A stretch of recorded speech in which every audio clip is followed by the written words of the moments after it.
Oh, welcome back from wherever you were.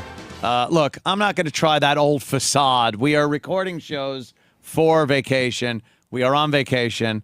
Thank you for tuning in, and thank you, Michael Malice, for being here for one of these recorded shows. Yes. I know you from Red Eye mostly. We started doing Red Eyes together, and then they canceled the show. I know. Which really sucked. I enjoyed doing it. You were always fun to talk to on that show.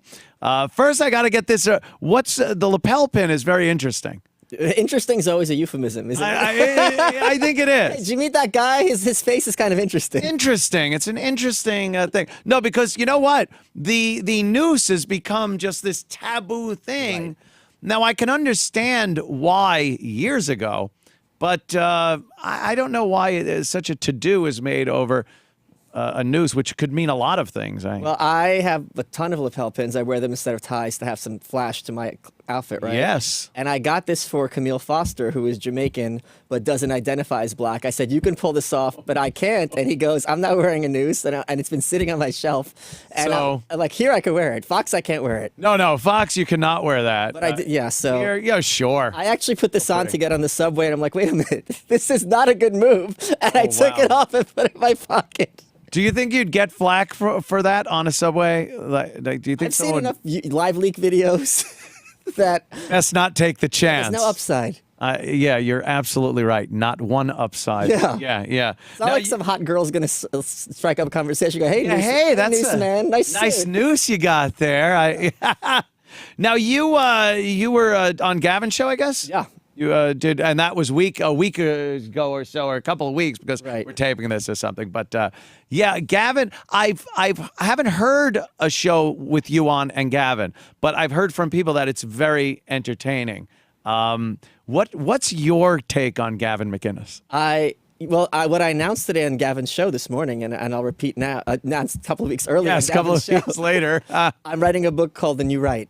So I've got a whole section on Gavin in there. I have admired Gavin enormously for years. Really? I Okay. think his video, Sophie Can Walk, is one of the greatest things that have ever been put on YouTube. And if people haven't seen it, they should. That's a good one. And I think he is very talented, and I have enormous respect for him. Yeah, but some people think he's very weird. I don't see that at all. I think he's quite a reasonable fellow. Well, I think he's unusual, but I think most people are boring. Yes. Very good, very good. But he also has a lot of enemies.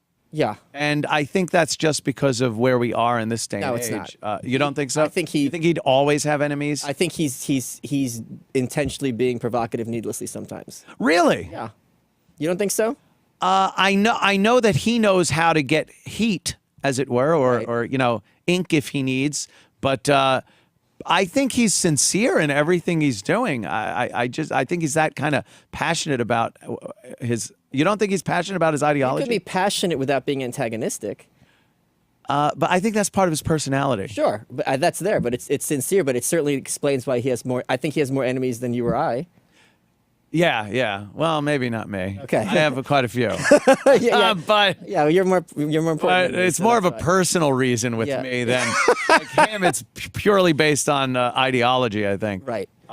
What is going on with the right and the left now? We seem to be at an impasse that has been. It's worse now than it ever was, I think, But it's better now than it's ever been. or better, depending on how you look at Yeah. it.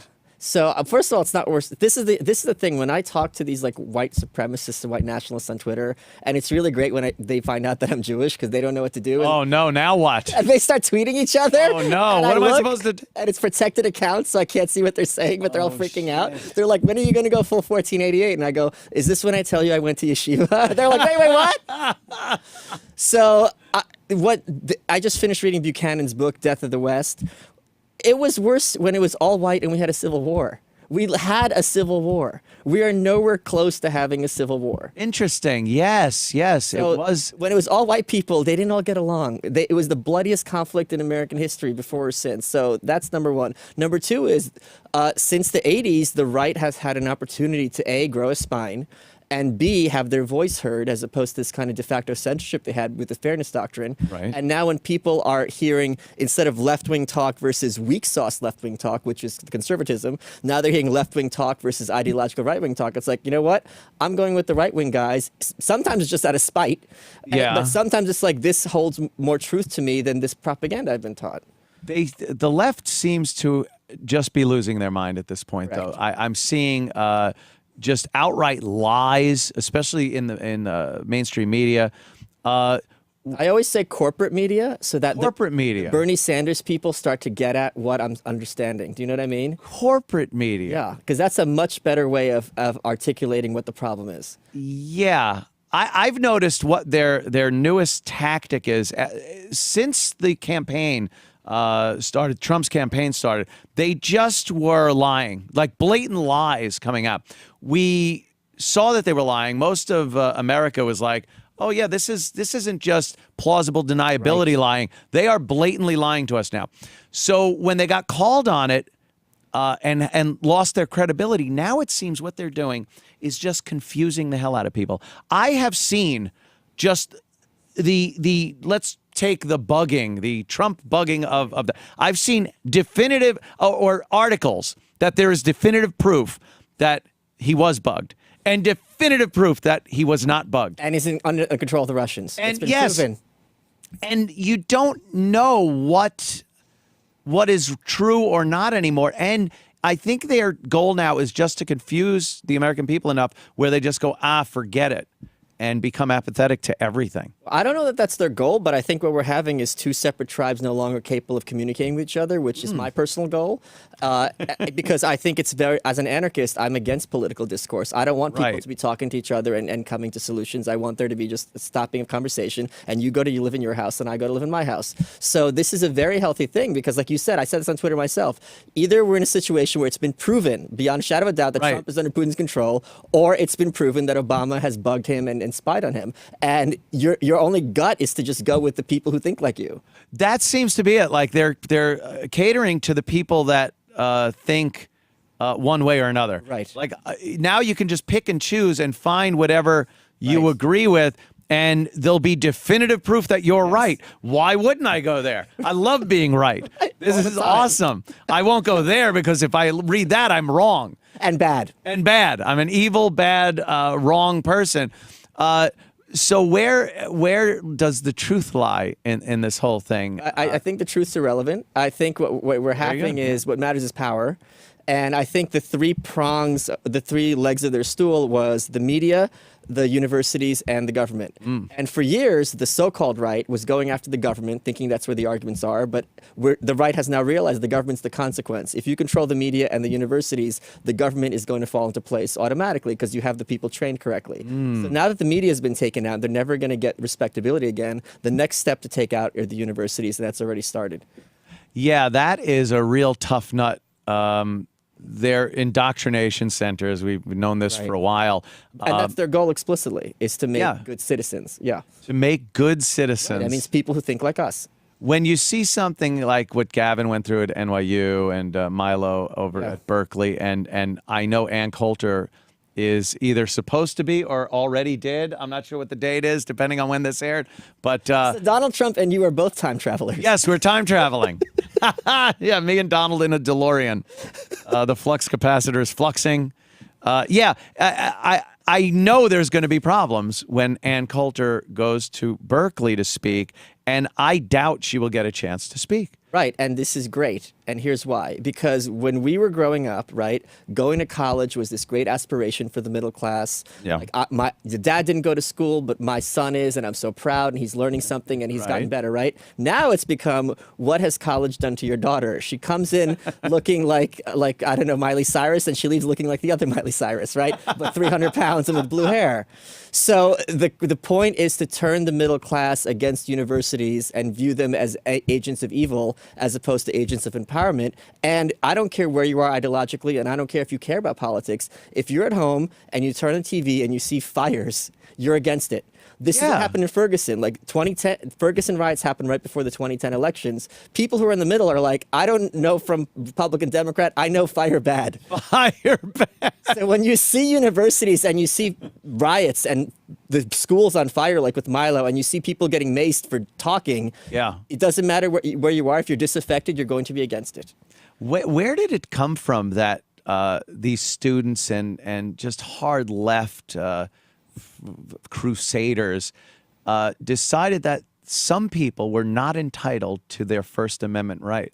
And they don't even try to cover it up anymore where they say, well, I don't think it's a First Amendment issue, though. A college has a right to tell you who can speak and who can't. Well, yeah, but I mean, when you get a bunch of protesters telling people that they just literally telling people you don't have the right to free speech because that's hate speech. Right. That spreads, and this is what people actually believe, that if you have an opinion that they find offensive, you actually do not have the right to even say it. So I got into this with Gavin when he was on his old show and my first appearance with him. This is not new. This has been going on for over 100 years. Like during the 1930s, the unions would set off like smoke bombs or whatever when you had movies that were anti-union. Woodrow Wilson put Eugene V. Debs in jail, the socialist candidate for president, because he was against World War I. So their technique has been from the beginning, we're going to play nice as long as you play nice. But if you don't want to play nice, we don't have to play nice because we've got the power of the state to enforce our ideology on you. And now they're losing that power, and that's why they have to be more hysterical. Because when if you're falling off a building and your fingers are losing, you're going to scream really loud. Yeah. So that's why I think it's not that it's worse than ever. I think they're losing, and they realize it because they're not in a position. 30 years ago, 40 years ago, you couldn't do the show. No. You'd be silenced. And now it's like you went from whatever to here. Anyone can hear you, and you can't be silenced, even technically. So it's a wonderful technology is defeating them as well. Yeah. Oh, by the way, good old Woody Wilson put a lot more people in jail than just of course. him for. I mean, he's the worst. He's the worst. He's the most evil of all presidents. I never knew that until just recently. Is that right? When I started really getting into seeing what happened during World War I and between the wars. Oh yeah.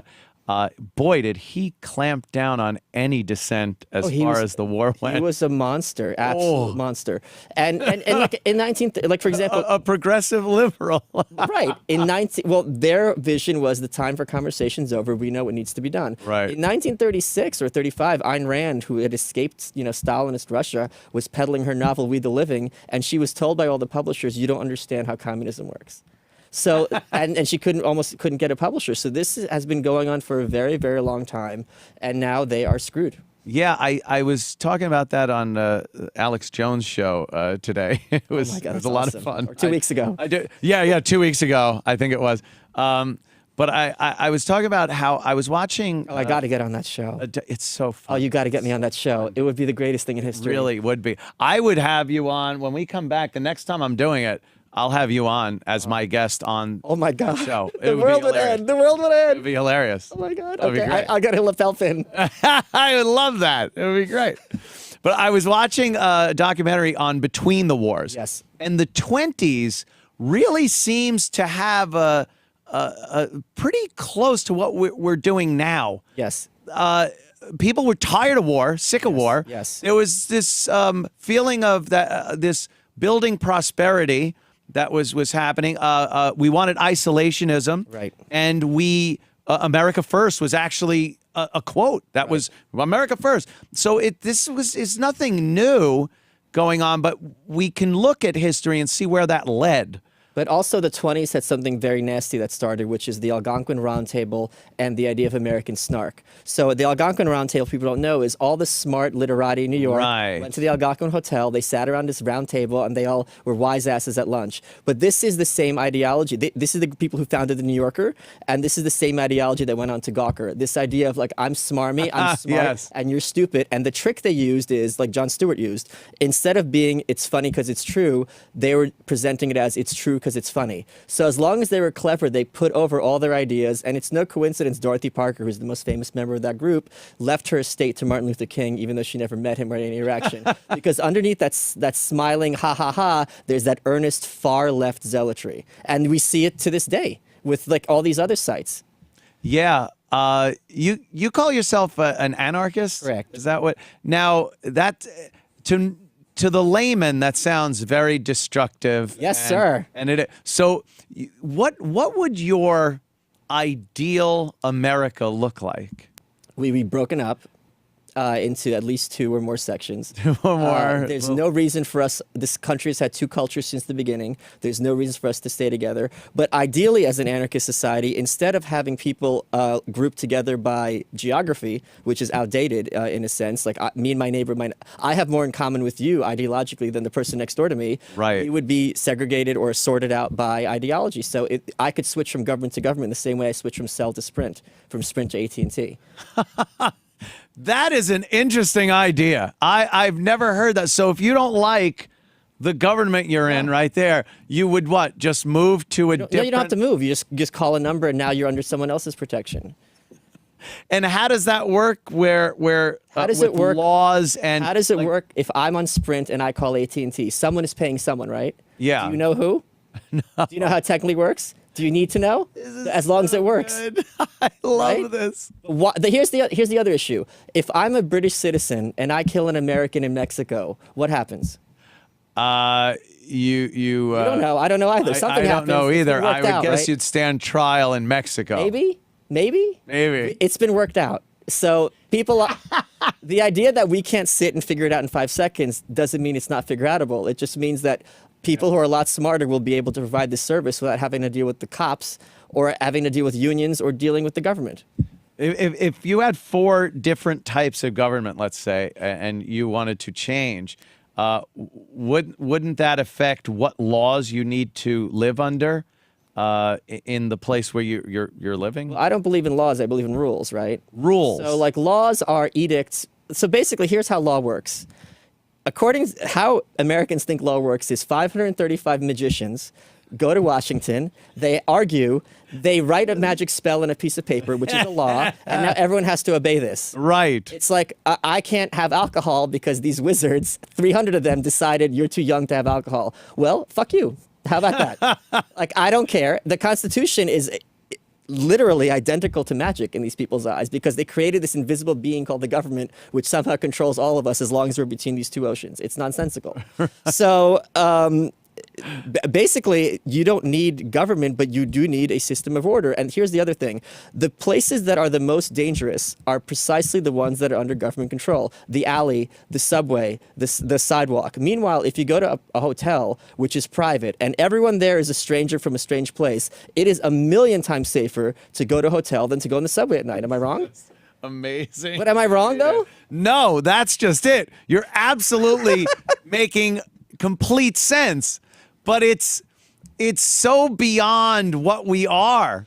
Like, I love it. I love this because it's true. It's not beyond, and here's why. Because 99.9% of the time, any interaction you have with another person is under anarchist auspices. If you and I got in a fight, there'd be almost no chance that you'd call the police. You'd kick me out. Someone would physically remove me. You're not waiting for the cops to come. Right. So if you have a problem with Macy's, you're not calling the cops. You either return the sweater or they say, fuck you, you're not returning the sweater. You're like, all right, I'm eating the sweater.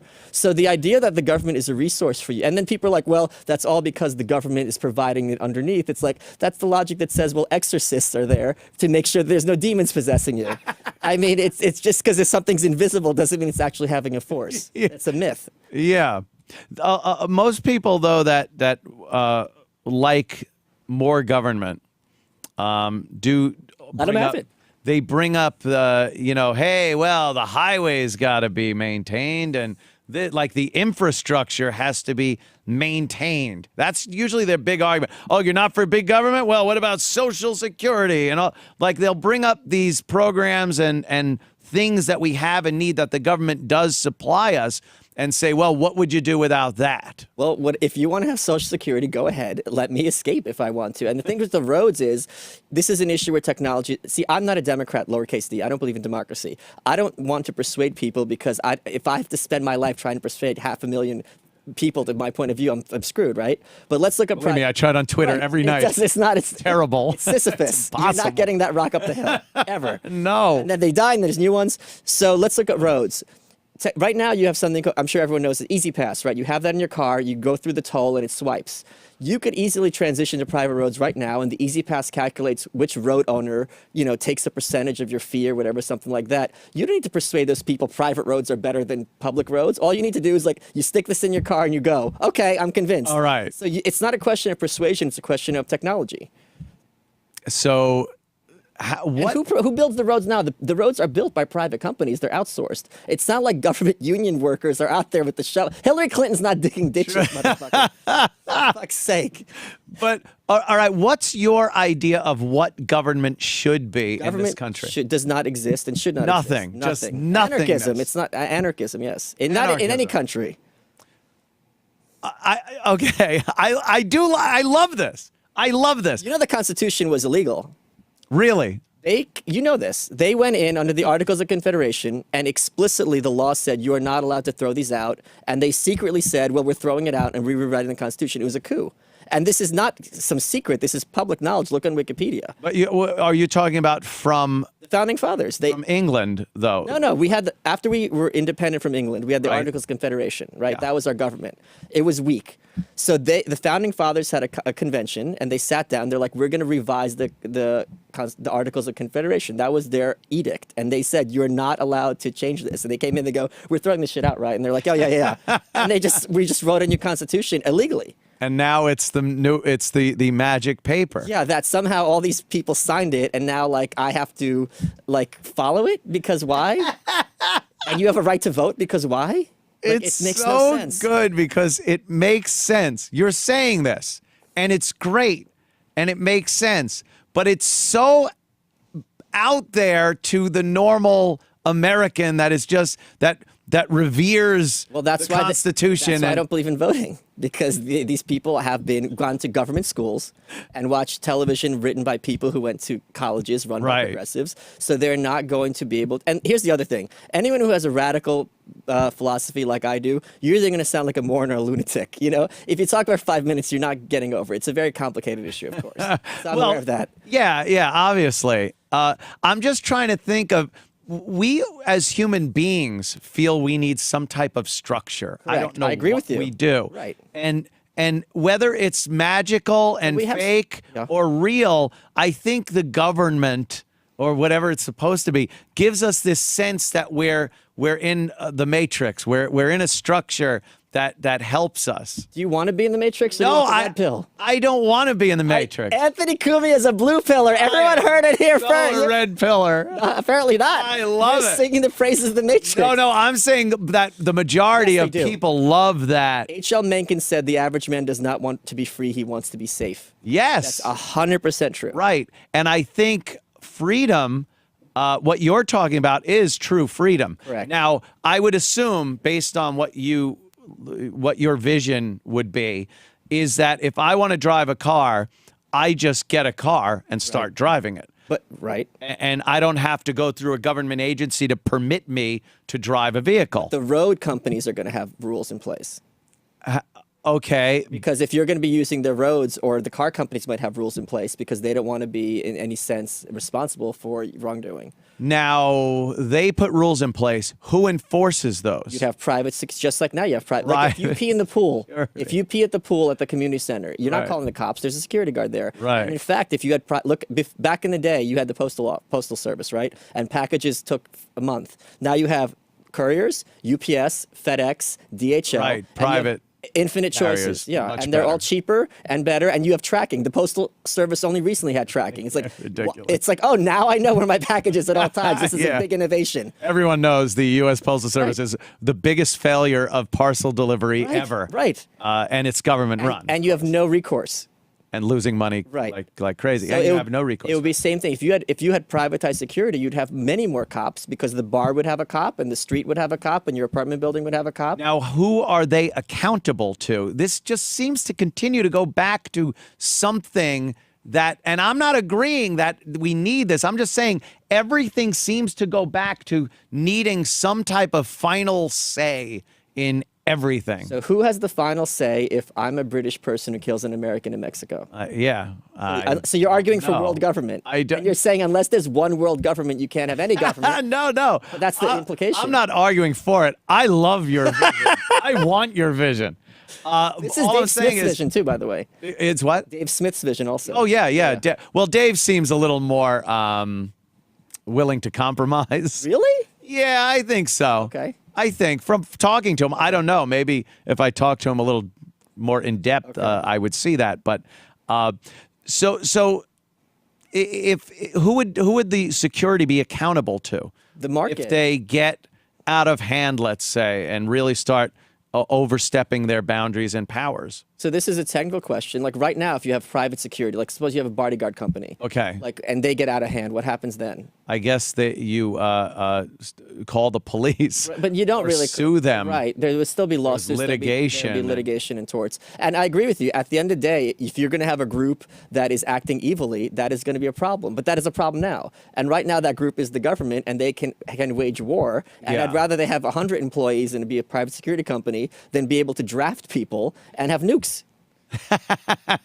So it's absolutely the case that even in anarchist culture, you are going to have people who are bad actors, and people are going to get fucked over sometimes. Right. 100%. Right. There's no no utopia. I hear you. I get that.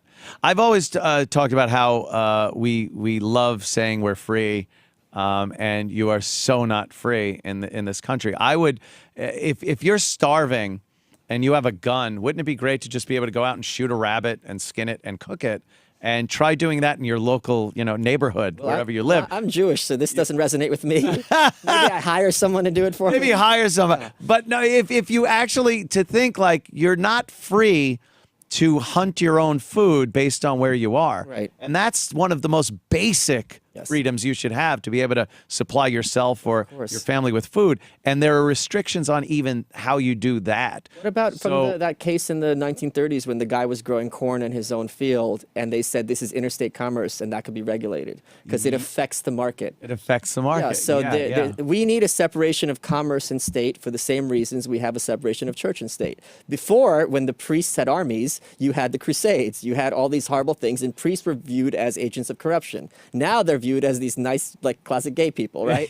Kind of tell, take care of the kids and tell nice stories, right? Right. It would be the same thing with politicians if they didn't have armies. They would point out problems and they'd be helpful, but at the end of the day, they can't enforce the ideology on everyone else, and they can't force big companies to kind of control the market, which is what they do now.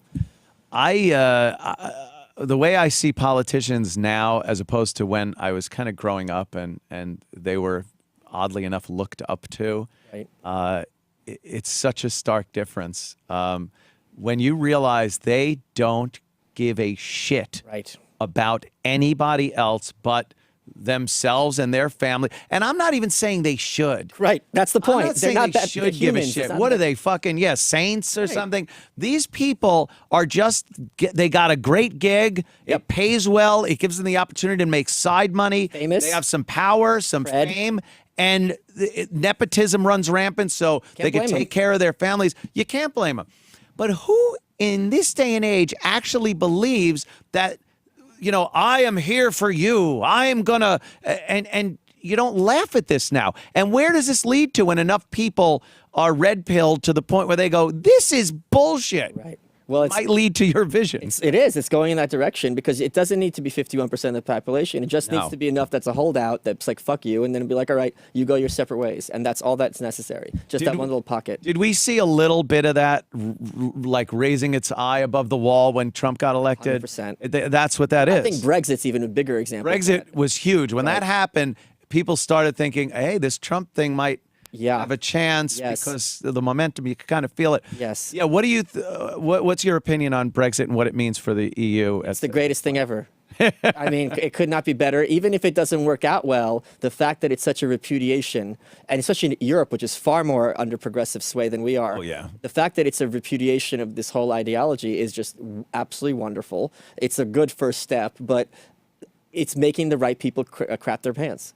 These horrible, horrible, despicable people who should be taken up in helicopters. Your listeners know what I mean by that. It's fantastic. Because it makes sense. It's refreshing to hear something so like powerful. It's not something like wishy-washy. Right. What you're saying is this is what we need. Right. And you're unapologetic about it, which you shouldn't be. Yeah, who should I apologetic apologize about. to anyway? I know, exactly. I was stunned, again, bring up shit from 100 years ago, how they thought unifying Europe was going to help anything. It was Hitler's dream. But yes, that was pretty much Hitler's dream. Yeah, it was under German domination. Right, They got right. it. So now it's under the European Union's domination? It's under Angela Merkel's domination. right. Germany is by far disproportionate impact in Europe. Yeah, so she has the say, but she's such a crazed lefty. She's not even a lefty. She's the head of the Republican Party. Yeah, but I mean, the people to the left of her, the Democrats, the equivalent, want to give illegal migrants voting rights. That invasion let me say something. is doing enough so damage. all you idiot like Nazi fans, like, you know what I mean? Like, not only did Hitler ruin Germany in the 40s, he's ruining it now because this is all guilt over what Hitler did. Like, we have to let everybody in. So, like, if this is your role model, you people are stupid. Isn't it astounding how long the effects are of historic events like that? That's what's And well, look at all the problems black people have because of slavery. Yeah. I mean, it's just this. The ripples go back so far. And This is my point. This is why I'm against democracy. We've been having these arguments since the French Revolution. Same fucking argument. I'm sick of arguing. I want my life and my freedom, and I'm going to get it back. You could believe whatever the fuck you want. I'm not trying to persuade you. I'm trying to stop you. That's all that matters. Now, how does the rest of the world affect an America that would have various options, perhaps governments split up into 4 maybe areas? How would that affect the rest of the world, and then affect us because of that? Well, I think if we didn't have this huge army that feels the need to kind of swing its dick everywhere, that's going to be a lot better because I'm had it up to here with military coffins. The idea that we're going to send these young kids who are strong, brave guys, and they're going to die for Syria? Yeah. Are you fucking kidding me? Get the hell out of here. So that would be one positive consequence. I mean, this is, going to be a long process. Who knows how it's going to play out? But Yeah. the ideal goal is not really to have this kind of that would absolutely be the last step. But here's how I see it playing out, okay? And I have the metaphor then, because if I tell you the answer, I'm going to sound like a complete tinfoil hat person. Okay. If we sat down 30 years ago and we were arguing over censorship, and you said we should censor a lot of books because, they have negative consequences, Mein Kampf, Turner Diaries, so on and so forth. And I'm like, no, we have to have free speech, because blah, blah, blah. And then it's like, what about child pornography books, blah, blah, blah. Someone teleports in from 2017 or even 2010 and says, you both are wasting your breath because in a few years, anyone will be able to take any book and with one button be able to make as many copies as they want. And with one button, they could send it to anywhere on Earth at the speed of light. And you could have it so there's a magic word. And unless you have the magic word, you can't open this book. Oh, and how much does this cost? It's free. And you'd be like, okay, cool story, man. But that happened. That is exactly the case with the internet and virtual files. So if we're at a point where people can physically move very quickly, I can be in New York here, and the next minute I can be in Moscow, the idea of nationhood and the fact that the government owns you will quickly fall away. So this is a technical problem. You obviously have no use for national pride and things. Oh, I don't like agree that. because I think America, the idea of America is wonderful. I mean, I was born in the Soviet Union. If I wasn't here, I don't even know where my life would be. So Yeah. I have a lot of pride in this country, but the idea of my country right or wrong is psychotic. And the idea that the government and the country are the same is psychotic. Oh, right. Okay. Yeah, that makes sense because a lot of times people do confuse that the government with the country and the government now. Yeah, no. Starkly different decade to decade. And yeah, oh, that's kind of just amazing stuff to chew on for a while. North Korea. Yeah. Just a load of laughs over there. It's what do you have any? You know probably more about North Korea than anybody. Do you have any kind of prediction as to what we might see? So the reason I wrote my book, Dear Reader, about North Korea is that anyone can sit down and understand the whole country, in the course of a book. And I wrote it to be entertaining because the books out there were too depressing or too intense. However, we are taping this before April 15th. Yes. April 15th is the birthday. April 15th, 1912, two things happened. The Titanic and the great leader Kim Il-sung, the founder of North Korea, was born. North Korea has currently confiscated all the laptops and computers of all the reporters there, and they're saying there's going to be a big announcement on April 15th. And this is going to be very, very bad. I heard today that they're evacuating Pyongyang, the capital city, which has never happened before. They've been ready for war for decades. So by the time this airs, there's going to be some kind of disaster. You think some type of conflict? I don't know what, but it's a very scary situation because they have 100 to 200,000 people in camps who are told if the U.S. imperialists ever invade, we're going to kill you all and shut these camps down. Jeez. They have the deepest subway system on Earth because they're prepared for nuclear war. Kim Jong-il said he's going to turn the country into a hedgehog, by which he meant one with missiles pointing in every direction. Oh, jeez. They have the fourth biggest hedgehog. Yeah. I never heard of that. That's creative. The fourth biggest army in the world. They are under the belief that the U.S., as one of their books is called, the U.S. imperialists started the Korean War.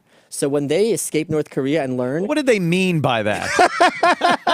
What a blunt title. When refugees escape and learn that Kim Il-sung started the Korean War, it's been described as akin to you finding out for truth that FDR bombed the Japanese at Pearl Harbor. Yeah. Like, that's how much of a mindfuck it is, right? So they've been told for 70 years that, because during the Korean War, you had the Americans and the UN in the South, and you had Russia and the Chinese in the North, right. and the Koreans got wiped out. It was completely devastating. So they've been told for 70 years the Americans are waiting their turn to come back here and finish the job. And so the kids have to stand outside the library on Saturday night looking for spies in their thin winter coats. They are told that we're coming, we're coming, we're coming. So if we actually come, I don't know what's going to happen. Oh, wow. Yeah. And Seoul is right over the border. I don't know what the population of Seoul is. I'm sure it's in the millions. They could nuke them just like that. What's the motivation there to having the evil United States is going to come here and destroy us, telling the people that? Like, what does it give him? During the 90s, when the famine hit and up to 10% of the population starved, and this was by choice. So the UN, think what it means for the UN to pull out. So the UN came to give them food, and Kim Jong-il said two things. First of all, having too many people makes socialism difficult. All right, he was right. Problem solved. And also, if the government isn't providing food, then they won't need us. So we can't have food coming from outside. So the UN people were not allowed to have any Korean speakers on staff. They brought them to Village 1. They showed them healthy people. Everything's fine. They brought them to Village 2 on Tuesday. Then the third day, they brought them back to the first village. And they said, we were here Monday. They go, no, you weren't. No, What are you going to do? And then the UN just pulled out. What a jokester. Yeah. Oh, wow. He is just full of laughs. So they let their population starve, and they are maintaining their grip of power at any cost. Because also, in their defense, look at Libya, Iraq, Romania. When these regimes are deposed, the people at the top are personally executed. So they can't liberalize even if they wanted to. Now, don't you think China has more of an interest in what it's doing globally, economically, than it does to protect this fucking wart that's been there? I mean, the 50s were a different story. Now China is so entrenched in business and dollars, and they want, they're a player in the economic world. So their conflict started in the 70s when they built a, I think, 10-story gold-plated statue of the great leader Kim Il-sung in Pyongyang. And the Chinese said, we're communists, so maybe a 10-story gold-plated statue really is what we're about. So they changed it to bronze. And now if you go visit Pyongyang, you have to bow down before it. That's number one. But North Korea revels in the fact that we're a tiny country the size of Pennsylvania, and we're giving the finger to China, the U.S., Japan, and Russia. So to them, this is a consequence of their greatness. And the Chinese try to persuade them, and they say, what are you going to do about it? And what are you going to do about it? So the Chinese don't want 24 million people. The separation is called the Tumen River. It's people cross it all the time. They don't want 24 million people who have never seen a computer, who think we started the Korean War, who don't speak Chinese, crossing that river and overrunning them. Wow. That is a conundrum. Holy shit. Yes. So Kim Jong-un has to also be aware that time is ticking away for him. Like, I honestly don't see a leader like that can stick around for any length of time. They said that in 94. Really? The only leader North Korea ever had was the great leader Kim Il-sung. Kim Jong-il took over in 94, and in their books they quote Charles Krauthammer. It was like, haha, this won't last one idiot. He goes, who's laughing now, asshole? Oh, so 94 he took over, and he stayed there until 2011. People say they're crazy, they're suicidal. They've outlasted everyone except for Cuba. But haven't we for years kind of appeased them with money whenever they pop their heads up and say, hey, we got nukes, we're doing this? Don't we just hand them cash and go, all right, shut up, don't do this, keep from studying this shit, or isn't that how we've dealt with them for so long? And doesn't now seem like we're kind of like we've had it? No. So during the 80s when South Korea, and this is also my book, it's these stories that you hear, it's just, you look them up and it's hilarious. That's why you're the guy. South Korea got the Olympics. So Kim Jong-il said, hey, Korea's divided into, wouldn't it be great if we co-sponsored the Olympics? And Seoul said, you don't have the facilities, and the Olympics are awarded to a city, not to a country, and it's not for us to, do this. It's, it's up to the Olympic Committee. And Kim Jong-il said, come on. And they said, no. He said, okay. So he had 2 of his agents put a bomb on a South Korean plane and blow up everyone in the hopes that no one would want to go to Seoul. Then he had his own communist Olympics.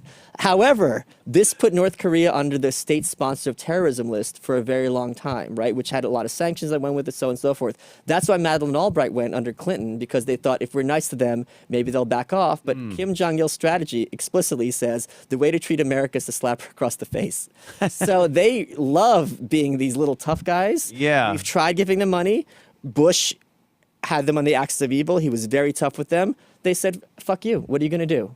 So there's nothing that we've tried have worked, and we've tried many different things. Well, we haven't tried any type of really use of force aside from the Korean War. Well, no, there was the Operation Paul Bunyan.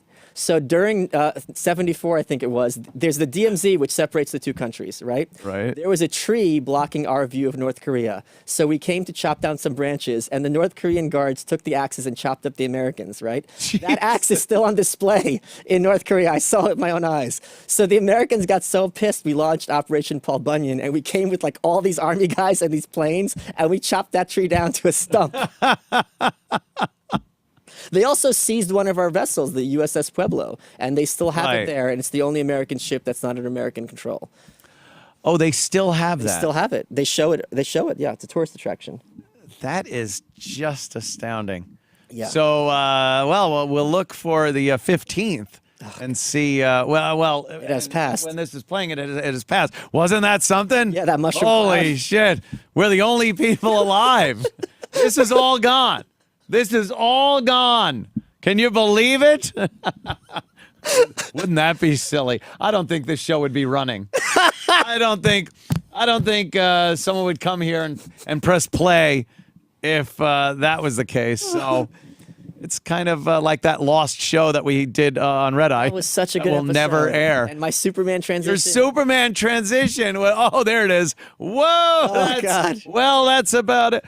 Yeah, you transitioned into Superman during the course of the last Red Eye that we taped, and because of Donald Trump and the cruise missiles, it never aired. Yeah, I was definitely also because of Lewis. To be fair, Lewis was cursing and saying something about Asian people having no souls. So the problem is there were 3 jokesters on that panel, and Kristen Tate is also funny. Yeah. So when you have people who are humorous, the first person throws out a joke, the next one builds on it, and then you keep building. And by the end, it was like Tom Shalhoub was like, "Fuck this! It's the last show. We're going in." I knew when Tom had to go around the table again to compensate for the time that was going to be cut out of the show because of what Lewis was saying. I knew that there was kind of a problem. Yes, sir. But yeah, I wish that that show would have aired somewhere. We were having so much fun. Yeah, just laughing our asses off, and then the party afterwards was fun too. Yeah, it was very it was very poignant with everybody. Yeah, your piece on Red Eye was really well done. Thank you.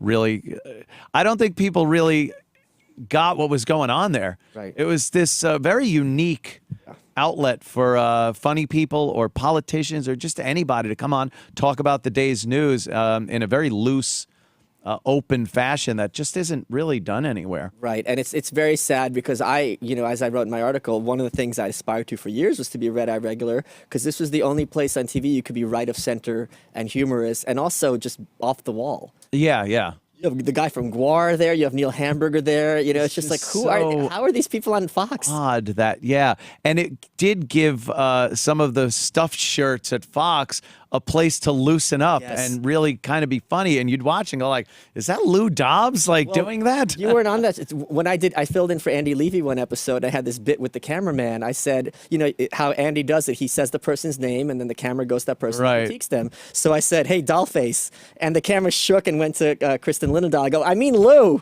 Oh, and it went to Lou. That's funny. He didn't know where to go. And everyone lost it. I cleared it with him. That's good. So like stuff like that. Yeah, stuff like that. You just don't see it. I don't know why they didn't put it on business news or something. Yeah. Fox Business. What are they running at 3A that Strange really Inheritance. needs Strange Inheritance? Yeah. Well, It's still strange. there you go. You can't put that on at 4 or something. I don't know. What do you think about Syria? And do you think Assad gassed those? Because I was listening to Alex Jones before I went on, and he's convinced those were actors. This never happened. He was playing video of a guy laying in some wreckage, and he was almost preparing for the shot. And then these two guys came to help him, and he went like that was the part that was going to be edited out that kind of leaked out. So I'm watching going, oh my God, it's all fake. I mean, the idea that Alex Jones thinks something's fake is kind of like an M. Night Shyamalan movie, right? No one saw that twist ending coming.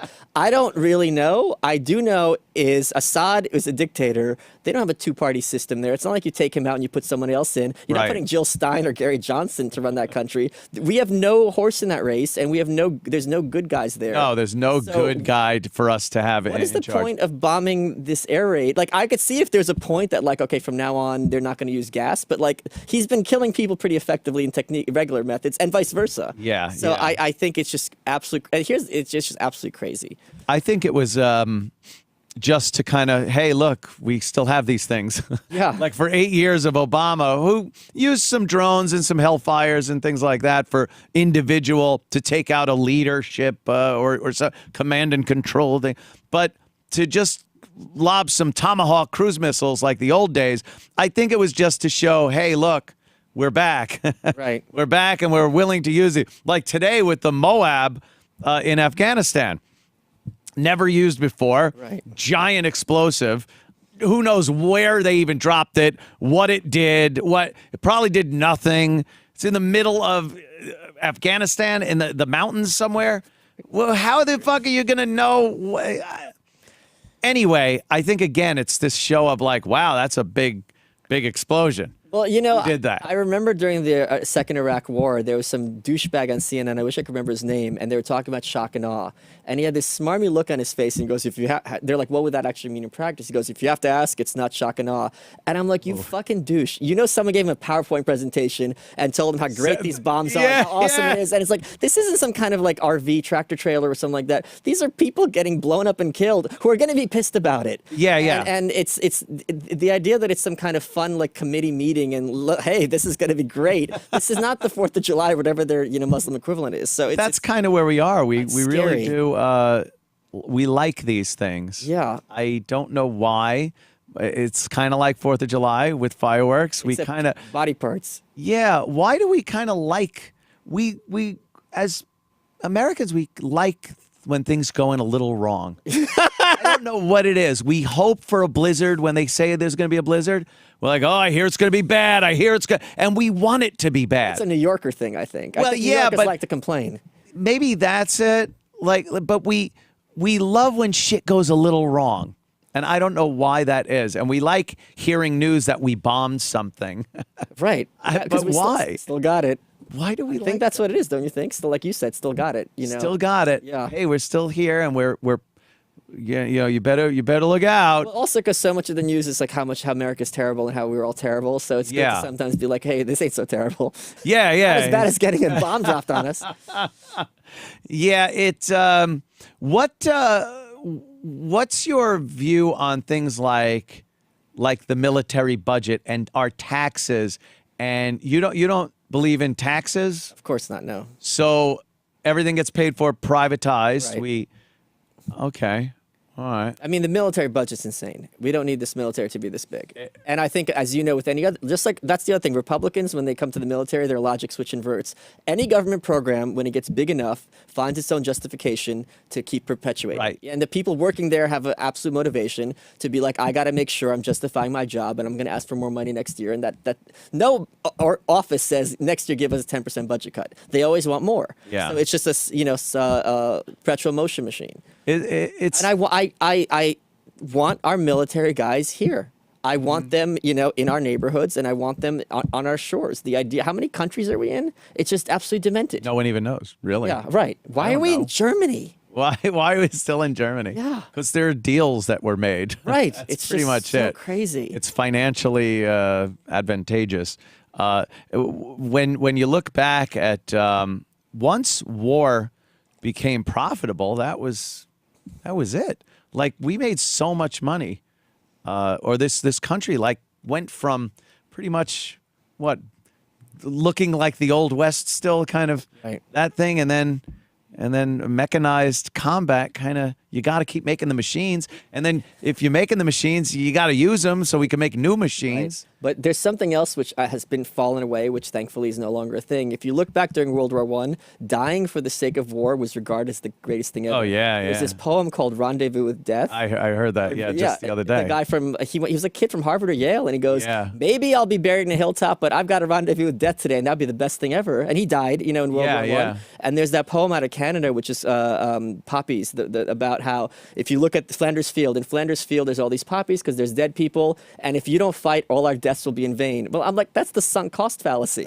Just because these people's lives are lost, you have to lose your own as well. Yeah. So there's this idea, like my favorite art movement, the Italian Futurists, they're all like, war is the world's moral hygiene, and we're going to fight in World War I. And for what? Like, so many young, talented, it's just like the AIDS crisis, but like 7 years earlier, like these young, talented kids are dying for no reason. And it's just absolutely tragic and just terrifying. Thankfully, it's not a thing anymore. As I saw it, it's like they didn't, the mindset hadn't caught up with the machinery. Yeah. Like, oh, war, it's great. We go into battle and it's Right. glorious. Got my sword. And then it's like, oh, wait, so it's pretty much just throwing them into a meat grinder now.